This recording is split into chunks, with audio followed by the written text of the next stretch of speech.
네, 하나님께 영광의 박수 올려드리겠습니다. 네, 옆 사람과 인사하시겠습니다. 반갑습니다. 축복합니다. 사랑합니다. 네, 우리는 부활절기와 우리 가정의 달을 보내고 있습니다. 매주 비가 오고 있어서요.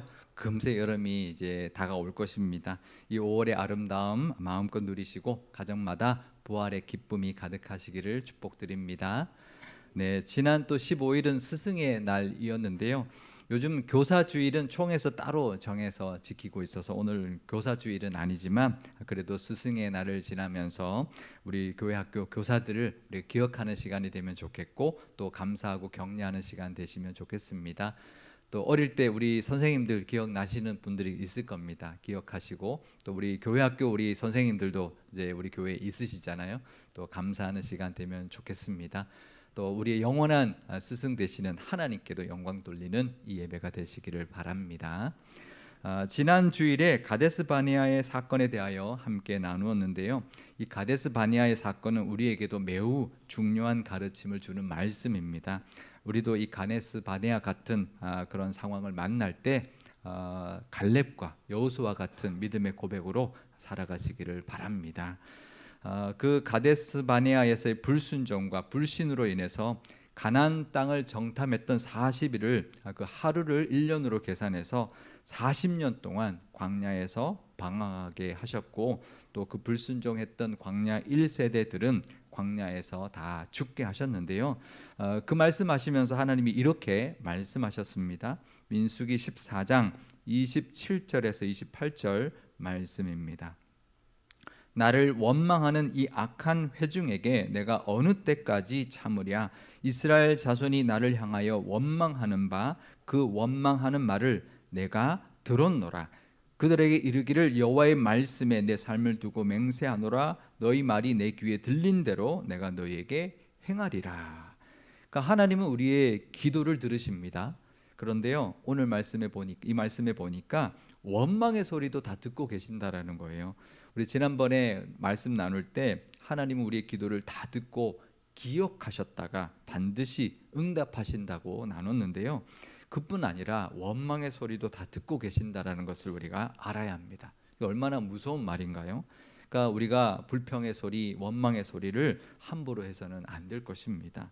그렇다면 도대체 이들이 뭐라고 했길래 하나님께서 이렇게 말씀하셨을까요? 민수기 14장 2절에 나오는데요.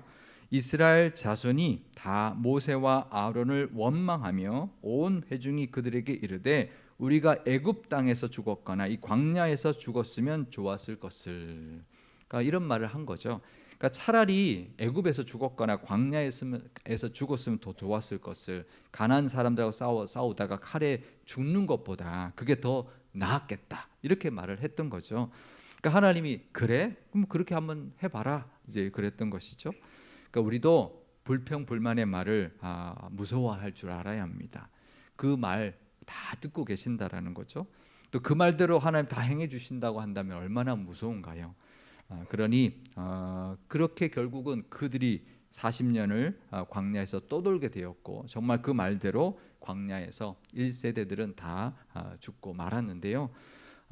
그 가데스 바네아의 사건이 이제 지났습니다. 그러면 그 이후에 그 14장까지가 가데스 바네아의 사건인데 15장에 가서 그 이후에는 무슨 일이 있었을까? 무슨 일이 일어났을까요?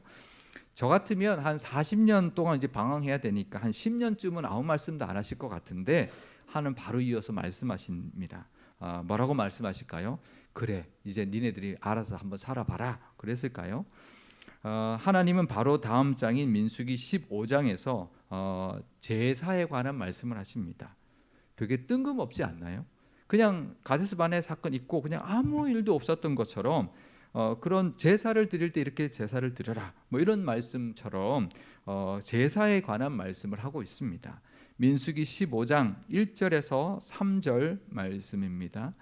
여호와께서 모세에게 말씀하여 이르시되 이스라엘 자손에게 말하여 그들에게 이르라. 너희는 내가 주어 살게 할 땅에 들어가서 여호와께 화제나 번제나 서원을 갚는 제사나 낙헌제나 정한 절기제에 소나 양을 여호와께 향기롭게 드릴 때에, 그러니까 하나님이 그 가데스 바네아 사건 이후에 이스라엘 자손에게 이렇게 말해라라고 하면서 모세에게 시켰는데요. 그렇다면 특별한 이유가 있어서 당부하는 말씀이었을 겁니다. 근데 그 내용이 바로 제사였다라는 겁니다. 그렇다면 그게 제사나 이제 잘 들어라 그런 뜻일까요? 아닙니다. 제사에 대한 말씀은 이미 이 제사에 관한 말씀을 레위기에서 이미 하신 말씀입니다. 게다가 가데스 바네아에 도착하기 바로 직전에 시내 광야에서 주셨던 말씀입니다. 그러니까 주신 지도 얼마 되지 않았던 말씀을 또 하고 있는 것이죠. 왜 그러셨을까요? 우리가 레위기의 말씀, 그때 주셨던 레위기의 말씀과 지금 주고 계시는 민수기 15장의 말씀을 비교해 보면 그 이유를 알 수가 있는데요. 어떤 차이가 있고 어떤 이유로 말씀하셨는지 한번 맞춰보시기 바랍니다. 레위기 1장 2절에서 3절 말씀입니다. 이스라엘 자손에게 말하여 이르라. 너희 중에 누구든지 여호와께 예물을 드리려거든 가축 중에서 소나 양으로 예물을 드릴지니라. 그 예물이 소의 번제이면 흠없는 수컷으로 회막문에서 여호와 앞에 기쁘게 받으시도록 드릴지니라. 이렇게 처음 레위기에서 말씀을 제사에 관한 말씀을 주셨습니다. 그런데 민수기 15장에서는 이렇게 말씀하십니다. 여호와께 화제나 번제나 서원을 갚는 제사나 낙헌제나 정한 절기제에 소나 양을 여호와께 향기롭게 드릴 때에 그러한 헌물을 드리는 자는 고운 가루 10분의 1에 기름 4분의 1 흰을 섞어 여호와께 소제로 드릴 것이며 번제나 다른 제사로 드리는 제물이 어린 양이면 전제로 포도주 4분의 1 흰을 준비할 것이요. 차이를 혹시 발견하셨나요?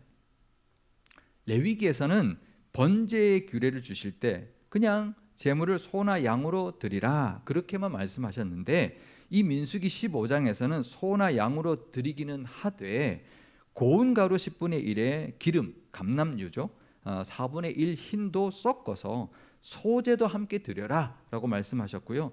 또 제물이 어린 양일 때는 포도주 4분의 1 흰을 더해서 전제도 함께 드려라 그렇게 말씀하셨던 겁니다. 이게 무슨 뜻일까요? 이 곡식가루, 감람유, 포도주는요 광야에서는 드릴 수 없는 제물이었습니다. 그러니까 지금 광야에서 제사 드릴 때 드려야 하는 제물을 말씀하고 있는 게 아닌 것이죠. 그래서 2절에 말씀을 이렇게 시작하고 계셨습니다. 너희는 내가 주어 살게 할 땅에 들어가서 제사 드릴 때 이렇게 해라 라고 말씀하신 겁니다. 아니 가나안 땅에 들어가려면 40년이나 있어야 되는데 그걸 왜 벌써 말씀하실까요? 그것도 40년 동안 이제 너희들 가나안 땅에 못 들어갈 거야. 40년을 광야에서 헤매게 될 거야. 그 말씀을 하시고 난 다음에 곧바로 이어서 가나안 땅에 들어가서 제사 드릴 때 이렇게 제물 드려라 라고 말씀하고 있는 거죠. 도대체 그 말씀을 왜 지금 하고 있는 걸까요? 나중에 해도 되잖아요. 한 39년쯤 됐을 때 이제 가나안 땅에 들어가게 될 테니까 제사 드릴 때 이렇게 드려라 그래도 되는 말씀이 아닐까요? 왜 그 말씀, 이 말씀을 지금 하고 계실까요? 그 이유는 바로 이것입니다. 이스라엘 백성들, 특히 광야 2세대들, 20세 이하의 그 이스라엘 백성들이 광야를 40년 동안 헤매다 보면 무슨 생각이 들까요? 이제 끝이구나. 이 광야에서 이제 우리는 영원히 살겠구나. 가나안 땅은 이제 물 건너 갔겠구나. 그런 두려움이 분명히 생길 겁니다. 안 그런가요? 이제 우리는 이제 영원히 가나안 땅에 못 들어가겠다라는 절망감이 분명히 몰려올 것입니다. 그걸 아시고 하나님이 곧바로 말씀하신 거죠. 40년 후에 40년 동안 광야를 헤맬 것이다. 그렇게 말씀하시고 근데 가나안 땅에 들어가서 제사하려면 이렇게 해라 이런 것이죠. 그러니까 하나님은 내가 약속한 그 가나안 땅 40년 지나서는 반드시 들어가게 될 거다. 그리고 그 땅에 들어가서 농사도 짓게 될 것이고 그때 거둔 곡식과 기름과 포도주를 마음껏 먹게 될 것이고 제사 드릴 때 그러니 가축만 드리는 게 아니라 그 곡식으로 소제를 삼고 그 포도주로 전제를 삼아라. 그렇게 말씀해 주신 거죠. 그러니까 이게 뜬금없는 말씀이 아닌 겁니다. 이스라엘 백성들에게 가나안 땅에 갈 것에 대한 소망을 주시기 위해서 주신 말씀인 거죠. 40년 후에 반드시 들어간다. 약속해 주고 있는 약속의 말씀인 것입니다. 그냥 아주 뜬금없는 그냥 제사에 관한 말씀, 옛날에 했던 말씀 또 하는 게 아닙니다. 40년 후에는 반드시 들어갈 것이라고 약속해 주시는 말씀이고, 그러니 그 땅에 들어가서 제사를 이렇게 드려라, 그 소망 가지고 40년을 잘 견뎌라 라는 말씀인 거죠. 우리에게도 그럴 때가 있습니다. 약속이 더디올 때가 있죠. 그럴 때 힘이 빠집니다. 마치 그것이 영원하게 지속될 것 같고 영원히 응답이 이루어지지 않을 것 같을 때가 있습니다. 그런데 아니라는 것입니다. 하나님의 약속은 반드시 이루어집니다. 오늘 이 말씀 우리에게 주시는 것도 우리에게도 이 말씀 붙들라고 주시는 거죠. 소망 가지고 이 현실을 잘 이겨내며 견디며 살라고 주신 말씀입니다. 우리에게도 이 말씀 주고 계시는 것, 소망을 가지라고 주시는 말씀인 줄 믿습니다. 지금 현재 좀 힘들게 사시는 분 분명히 있을 겁니다. 약속 주셨는데 아직도 안 이루어지고 있는 그 약속이 분명히 있을 겁니다. 하지만 반드시 내가 이루어준다, 소망 가지고 기도하면서 인내하면 반드시 하나님이 예비하시고 약속하신 복을 누리게 될 줄 믿습니다. 그러니 그 가나안 땅에서 농사도 짓고 풍족하게 먹고 마시고 하나님께 제사 드릴 날을 기대하면서 그 40년을 보냈던 그 백성들처럼 우리도 그 하나님의 은혜를 또 약속을 기대하며 살아가시는 저와 여러분 다 되시기를 바랍니다. 소망이 바로 믿음입니다. 믿는다고 하면서 소망 없이 살아간다는 건 그게 진짜 믿는 게 아닌 것입니다. 로마서 5장 3절 뒷부분에서 4절 말씀입니다. 우리가 환난 중에도 즐거워하나니 이는 환난은 인내를, 인내는 연단을, 연단은 소망을 이루는 줄 알미로다. 아멘. 지금 현재 좀 힘든 일을 보내더라도 소망 가지시고 하나님 믿음으로 그 소망을 이루며 살아가시는, 소망을 이루어주시는 하나님의 은혜를 누리는 저와 여러분 되시기를 축복드립니다. 힘들고 어려울 때 소망 붙들고 인내하심으로 그 소망을 믿음으로 인정받는 저와 여러분 되셔서 하나님께 다 응답받아 누리시기를 축복드립니다. 이스라엘 백성들은 정말 40년 후에 요단강 동편 땅도 차지했고요, 요단강을 드디어 건너서 여리고성을 시작으로 파죽지세로 그 가나안 땅을 다 차지했습니다.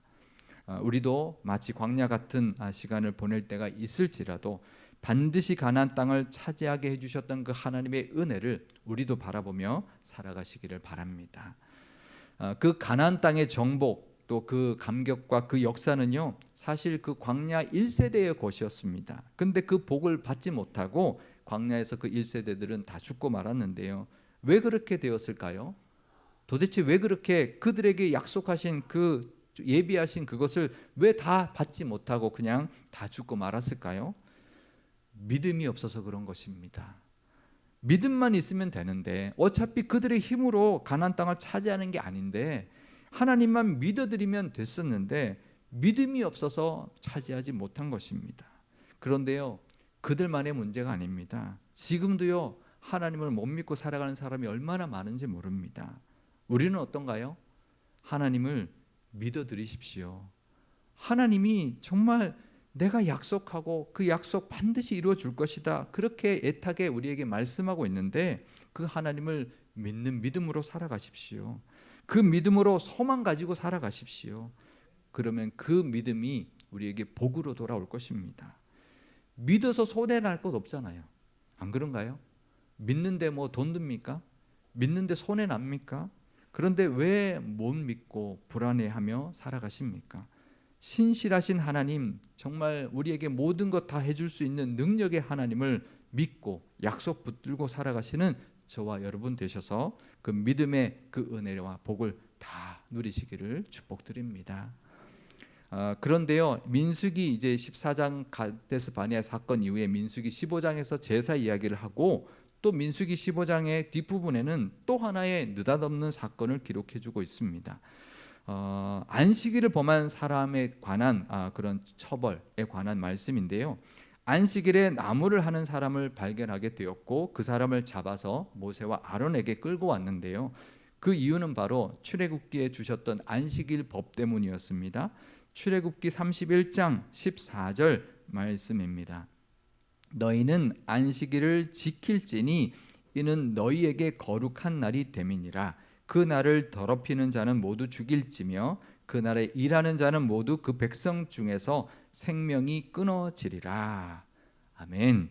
그러니까 안식일에 일하는 자는 죽여야 된다는 율법이 있었기 때문에 이제 이게 율법을 어긴 거죠. 근데 이게 처음 이제 일어난 일이기 때문에 어떻게 해야 될지 몰랐던 거죠. 그래서 모세와 아론에게 데려왔더니 이제 모세가 하나님 앞에 기도해서 하나님의 음성을 들었는데요. 하나님은 아주 단호하게 그를 진영 밖으로 끌고 가서 돌로 쳐서 죽이라고 말씀합니다. 그러니까 처음으로 율법을 범한 사람을 사형에 처하는 일이 벌어진 것이죠. 그동안은 하나님의 진노로 죽은 사람들은 있었어도 이렇게 율법을 어겨서 그 율법에 따라 돌로 쳐서 죽인 사례는 한 번도 없었습니다. 그런데 그 일이 벌어진 거죠. 근데 그 일이 벌어지고 이제 사형을 이제 집행하고 난 다음에 바로 이어서 하나님 말씀을 주시는데 무슨 말씀을 주실까요? 이제 말씀 잘 지켜, 이 율법을 잘 지키고 살아야 돼. 그 말씀을 주실 것 같은데 이 말씀을 주십니다. 민수기 15장 38절 말씀입니다. 이스라엘 자손에게 명령하여 대대로 그들의 옷단 귀에 술을 만들고 청색 끈을 그 귀에 술에 더하라. 갑자기 옷 만들 때 옷단 그 귀에 이제 옷단 끝자락에 술을 달고 그 술에 청색 실을 더하라라는 말씀을 주셨습니다. 이 말씀도 엄청 뜬금없지 않나요? 아니 지금 율법 어겨서 돌로 사람을 쳐 죽였는데 그러자마자 바로 옷에 술을 달라는 말씀을 하고 있거든요. 도대체 이 말씀은 왜 하셨을까요? 이것은 단순히 옷을 어떻게 입으라라는 그런 말씀이 아니었습니다. 다 이유가 있었습니다. 민수기 15장 39절에서 40절 말씀입니다. 이 술은 너희가 보고 여호와의 모든 계명을 기억하여 준행하고 너희를 방종하게 하는 자신의 마음과 눈의 욕심을 따라 음행하지 않게 하기 위함이라. 그리하여 너희가 내 모든 계명을 기억하고 행하면 너희의 하나님 앞에 거룩하리라. 그러니까 하나님이 안타까워서 주신 말씀입니다. 가데스 바네아의 사건도 그렇고요. 이 안식일 법을 어긴 사건도 공통점이 있습니다. 그건 바로 하나님의 말씀을 믿고 그 말씀을 따라 살지 못했기 때문에 발생한 일이었기 때문입니다. 그러니까 하나님이 너무 안타까운 거죠. 어쩌면 하나님이 제발 좀 내 말 듣고 내 말 따라 좀 살아라. 그게 사는 길이고 복 받는 길이다 라고 말씀해 주는 거. 그러니까 해도 안 되니까 옷에 그러면 술을 달아서 그거 볼 때마다 말씀을 지켜야지, 말씀을 따라 살아야지, 그걸 늘 기억하게 하려고 그렇게 옷에 술을 달라고 하신 것입니다. 그러니까 걸을 때마다 옷자락에서 내 옷자락에도 찰랑찰랑거리는 옷술이 느껴질 것이고요, 앞사람이 찰랑찰랑거리는 옷술을 보게 될 것입니다. 그럴 때마다 말씀을 기억하고 그 말씀을 따라 살아야 된다는 걸 늘 다짐하라고 그렇게 말하고 하라고 주신 것이죠. 일종의 말씀을 기억하는 그런 장치인 거죠. 시각적인 장치를 주신 겁니다. 매일매일 보게 될 것입니다. 그러면 좀 낫지 않을까? 날마다 매 순간마다 그 수를 보면서 말씀을 기억하면서 그렇게 살면 좀 낫지 않을까? 그래서 주신 하나님의 명령이었던 것이죠. 이 말씀을 보면은요, 하나님은 엄청 엄하신 분 같지만 또 엄청나게 세밀하신 분이다. 세밀하게 우리를 챙기시고 우리에게 어떻게 하면 우리에게 은혜를 주시려고 고민하시는 분이라는 것을 알 수가 있습니다. 그러니 하나님은 우리에게도 세밀하시게 우리를 챙기시고 인도하시고 보살펴주고 계시는 하나님이라는 것을 늘 알아야 합니다. 하나님은 우리 모든 각자에게 이렇게 세밀하게 신경 써주시고 우리를 지키시고 인도해주고 계심을 아시기 바랍니다. 근데 이 옷술이요, 이제 복음서에 보면 나옵니다. 복음서에 보면 12의 혈루증에 걸렸던 여인이 예수님의 옷자락을 만지는 장면이 나오는데요. 근데 이제 옷자락, 옷단 이렇게 이제 번역을 했는데 그 원어가 크라스페톤이라는 단어를 씁니다. 이게 이제 옷술이라는 뜻입니다. 그러니까 그 예수님의 그냥 옷자락을 만진 게 아니고요, 예수님의 그 옷에 옷술을 만진 겁니다. 그래서 그 마태복음 9장 20절을 세 번역으로 보면 이렇게 되어 있습니다. 12해 동안 혈루증으로 앓는 여자가 뒤에서 예수께로 다가와서 예수의 옷슬에 손을 대었다. 왜 그 옷슬에 손을 대었을까요? 특별히 그 옷슬은 능력, 말씀의 능력, 또 그 말씀의 권위를 상징하기 때문입니다. 하나님이 말씀을 기억하라고 만들어준 장치이기 때문에 메시아로 오신 분의 그 옷을 만진다는 게 무슨 뜻일까요? 하나님의 말씀을 붙드는 거죠. 그럴 때 내 병이 나을 것이다 라는 믿음을 가지고 그 여인이 그 옷을 붙들었는데 정말 나았습니다. 그리고 예수님도 능력이 흘러간 것을 느꼈습니다. 그러니까 이 옷은 우리에게 말씀을 상징하죠. 우리는 그러면 이 옷을 어떻게 적용해야 될까요? 우리도 옷에 술을 다 달고 다녀야 될까요? 그게 아니죠. 말씀을 기억할 만한 장치를 가지고 살아라라는 것입니다. 예를 들면 이런 겁니다.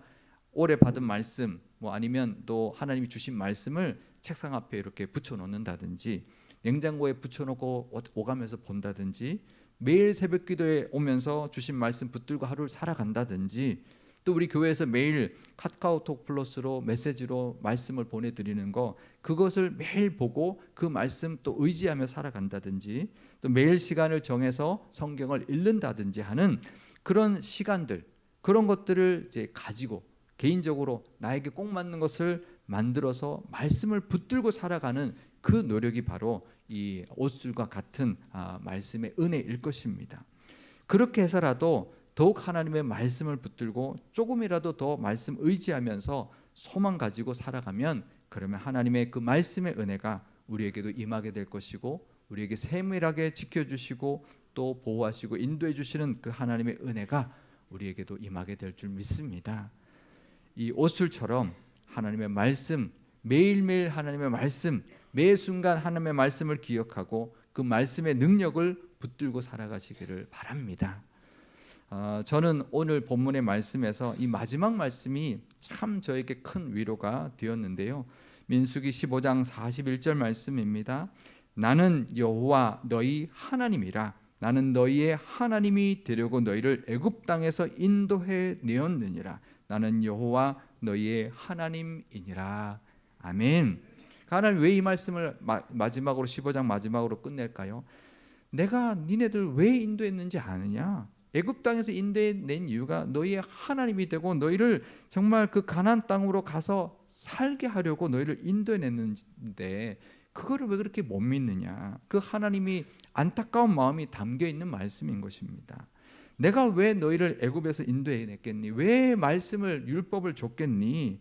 너희에게 복을 주고 가나안 땅에 들어가서 풍족하게 살게 하고, 또 그렇게 해서 하나님 안에서 그만 은혜롭게 살게 하려고 그렇게 했는데도 그렇게 믿지 못하고 말씀대로 살지 못하니, 그 안타까운 하시는 하나님의 마음이 담겨 있는 말씀인 것입니다. 우리도 이 하나님의 마음을 깨닫고 그 선하시고 신실하신 그 하나님을 믿음으로 말미암아 소망 가지고 말씀 붙들고 살아가시는 저와 여러분 되시기를 바랍니다. 그러면 하나님이 주시고자 예비하신 모든 복과 은혜를 우리도 다 받아 누리고, 가나안 땅, 예비하신 가나안 땅도 우리와 우리 교회에게 다 주실 줄 믿습니다. 그런 은혜가 가득하시기를 축원드립니다. 마지막으로 이 말씀 우리 함께 읽어보도록 하겠습니다. 민수기 15장 41절 말씀입니다. 나는 여호와 너희 하나님이라. 나는 너희의 하나님이 되려고 너희를 애굽 땅에서 인도해 내었느니라. 나는 여호와 너희의 하나님이니라. 아멘. 기도하시겠습니다.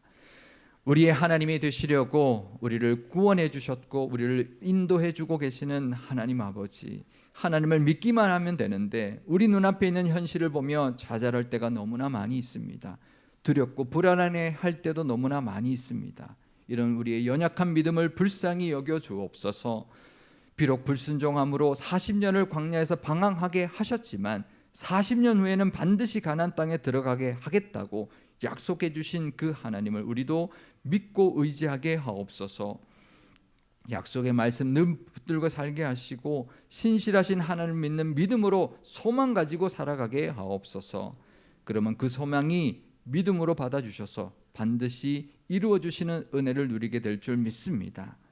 우리에게도 옷술처럼 말씀을 기억하고 말씀을 따라 살아갈 것을 다짐하는 믿음이 필요합니다.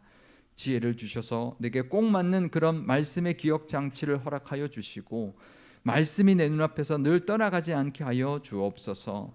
말씀을 목숨같이 여기며 말씀 붙들고 사는 것이 복을 누리는 길이라는 것을 늘 잊지 않게 하여 주옵소서. 우리 교회에게도 약속하신 땅이 있을 줄 압니다. 순종함으로 그 땅에 들어가게 하시고 그 땅의 산물로 하나님을 영화롭게 하며 하나님의 말씀의 은혜가 늘 넘쳐나게 하옵소서. 우리의 부활 소망 되신 예수님의 이름으로 기도드리옵나이다. 아멘.